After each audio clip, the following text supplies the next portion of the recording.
Bismillahirrahmanirrahim. Assalamu alaikum. Again.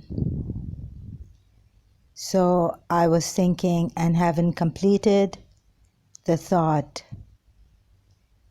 as to why I was asked to remain away from Miss Disa. What did I have that these Americans just couldn't have, no matter how hard they tried? And they are a people of extreme ambition. So they look towards the future far with the long, greedy looks glaring at us because they want to deprive us and fill their bellies, fill their homes, fill their children's mouths with trash. They will not make me believe in their democracy. I don't trust them at all. These Americans, one day, the way they sell their things, making us believe in them and their things, no. They can only sell to New York Times. That doesn't make them a world-class writer.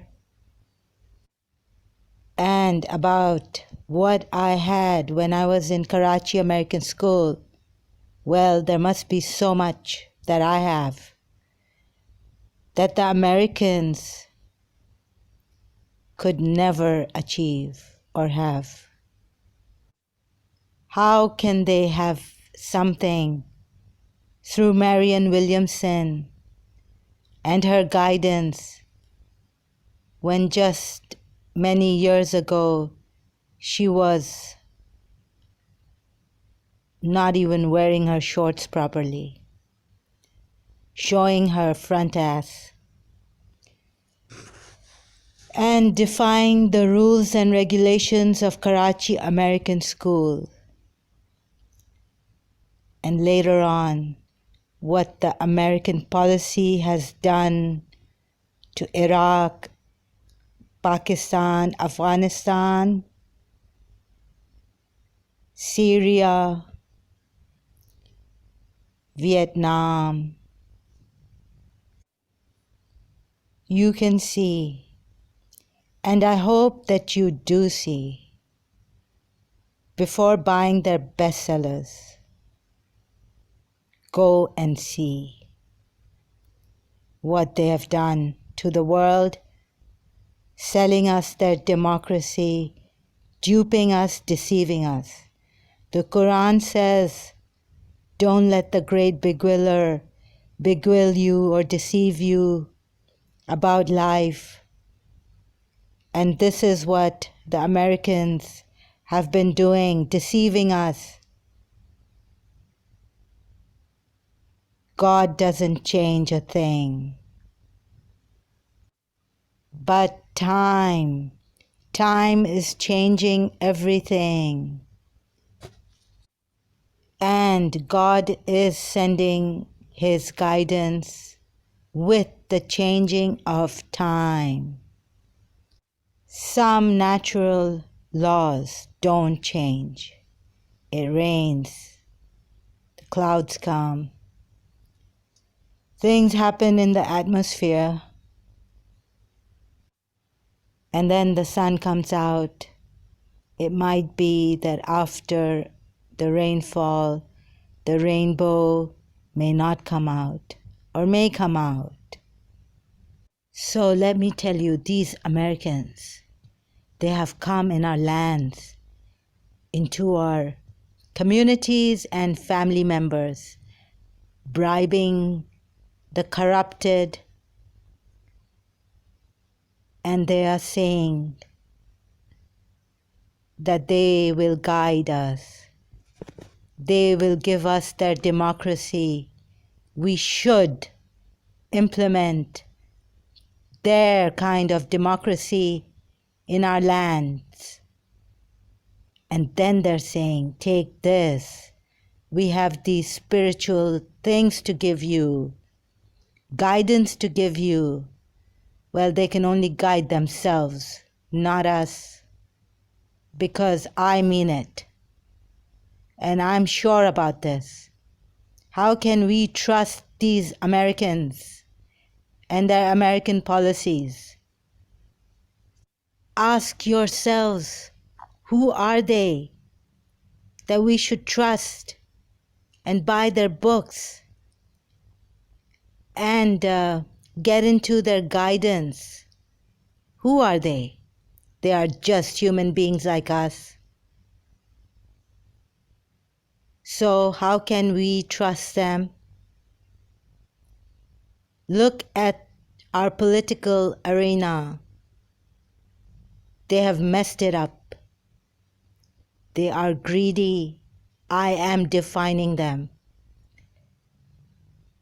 And I'm giving you the sure thing about them.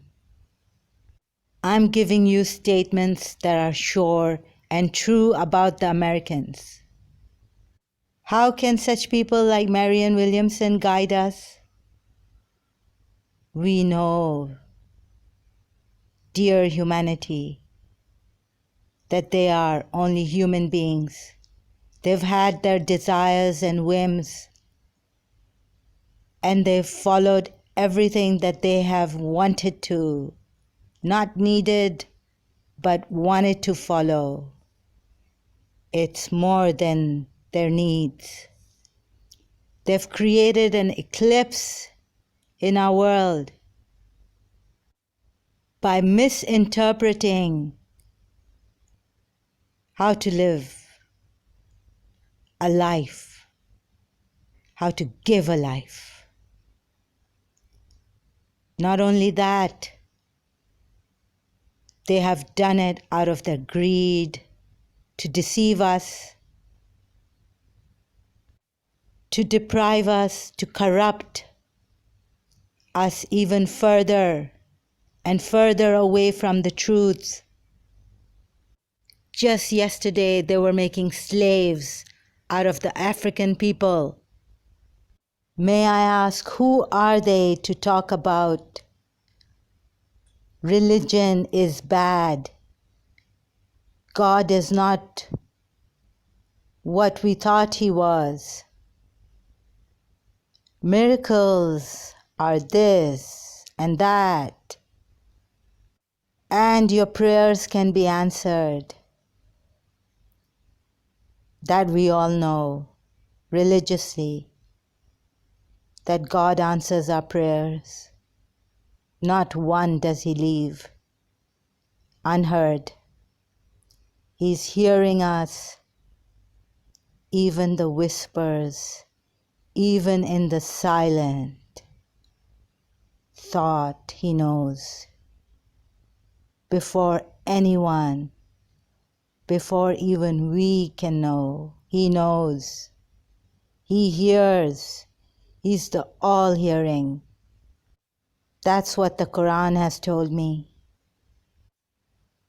And they sound that they're so sure about what they believe in. That's what they're showing us. But it's not true. Look at their democracies backfiring, their corruptions. Not one country in their democracy fulfilling their desires and wants and demands and orders have risen to heights which Prophet Muhammad sallallahu alaihi wasallam wanted their ummah to rise to such dignified heights, such divine heights. Let these people like Marianne Williamson and bestsellers of New York Times go to Iraq and give their lectures? Why should we even welcome them? We have our pilgrimages. Why should we welcome these disbelievers who have nothing to give us, nothing good? They have sacrificed nothing for us. They have only exploited, broken us, exploited our weaknesses. We must not be divided. We must stand in unity and about religion and our faith. It is a personal matter. When it comes to social order, community, then we become one and we work with cooperation with each other in the given rules, in the circumference and inside of the Islamic rules.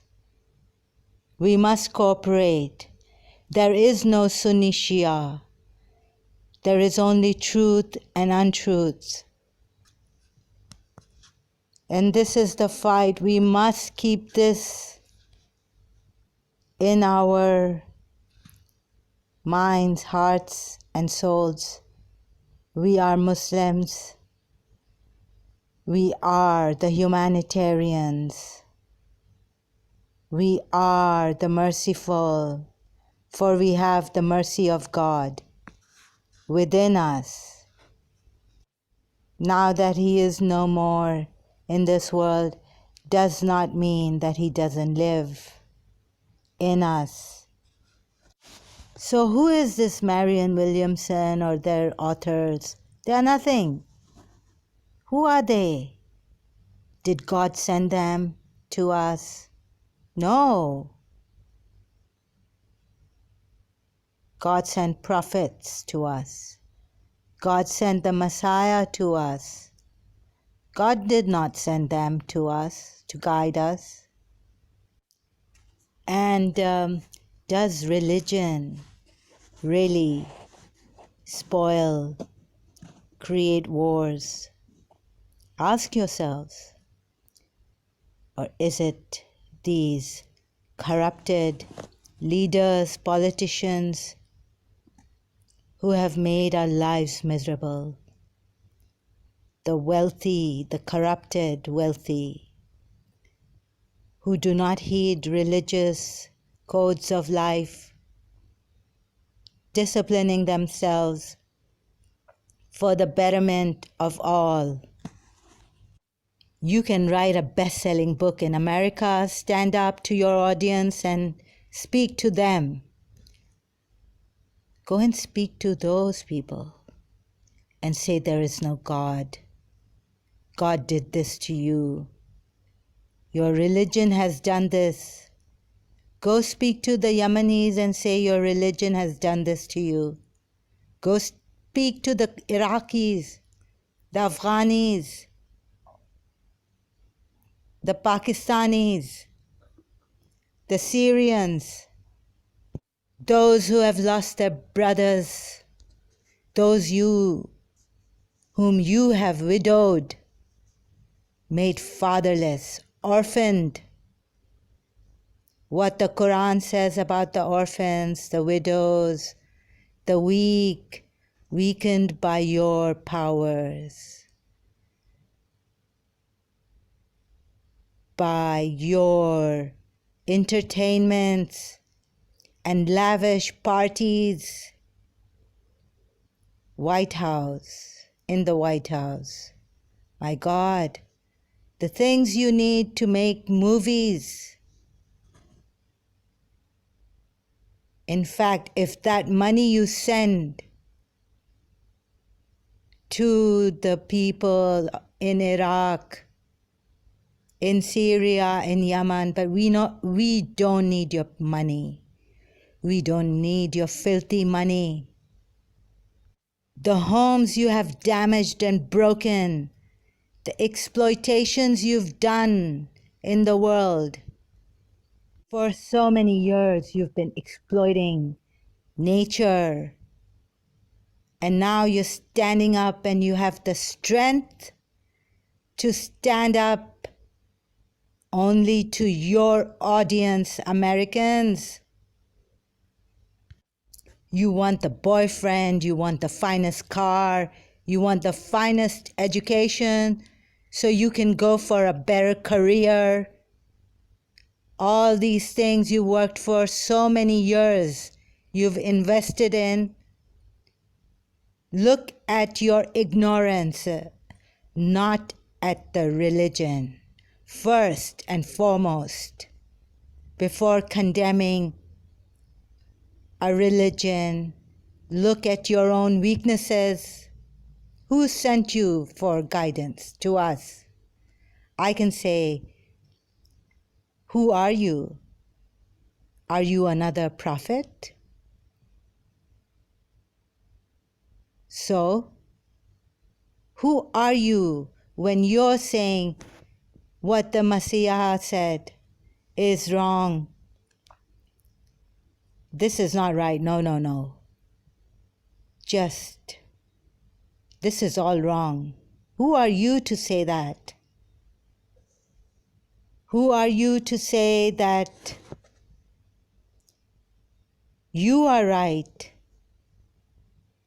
and we are all wrong? Even Prophet Muhammad is wrong. All the prophets that came before are wrong. The scribes are wrong. Who are you to say this? Think about it. Today, my dear friends, and humanitarian people, humanity, I'm reaching out to you because I see in Americans a great deception. You must ask yourselves, should we trust these Americans? And ask yourselves, who are these Americans to tell us what is right and what is wrong? Let's have a meeting, a proper worldwide meeting.